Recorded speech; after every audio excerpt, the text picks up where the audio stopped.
Swaziland, a small country bordered by Mozambique and South Africa, where 26% of the population aged between 15 and 49 is HIV positive. In 2007, Swaziland approached Médecins Sans Frontières to ask for help in the fight against HIV and tuberculosis. MSF started a project with the Ministry of Health in Chisilweni, one of the country's 4 regions, and since then have been working on tackling the dual epidemics. Tuberculosis is the biggest killer of people living with HIV/AIDS. The dual epidemic is threatening to wipe out entire generations, and fighting it is a complex challenge. By choosing to test and treat HIV-positive pregnant women, Médecins Sans Frontières reaches out to one of the most vulnerable groups of people living with HIV/AIDS. The objective is not only to keep these women healthy, but also to ensure that their children are not born with the virus.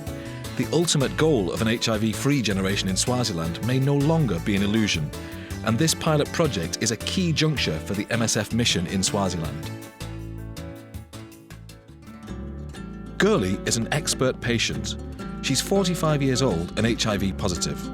She made the decision to get screened on her own, and then had to tell her husband.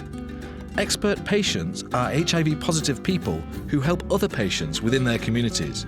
Their tasks include visiting villages or isolated homes, raising awareness among patients, providing condoms, and giving people moral support. Among their many activities, expert patients continuously stress the need for HIV-positive people to talk to close friends and family about the disease.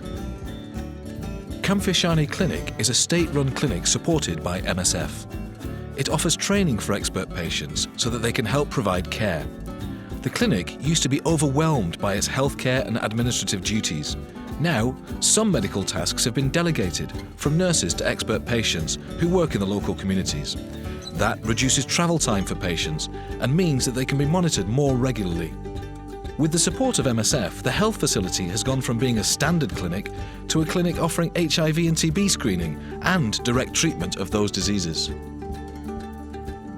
I felt unwell just over a year ago. My chest and lungs hurt. I went to the clinic and felt better, but then felt sick again shortly after. I didn't know what to do and thought I had been cursed, so I went to see Girly, a traditional healer. He told me I had ailments he could not treat and said I should go to the hospital. I didn't want to go to the hospital, but Girly told an MSF expert patient who persuaded me. I found out I had HIV as well as TB and started treatment. Today, by treating HIV patients with effective drugs and as part of a healthcare system adapted to their needs, their life expectancy can be similar to those who do not have the virus.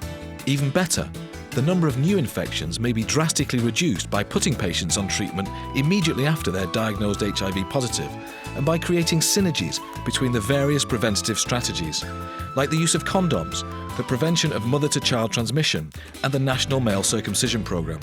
Perhaps, eventually, an HIV-free generation in Swaziland is possible.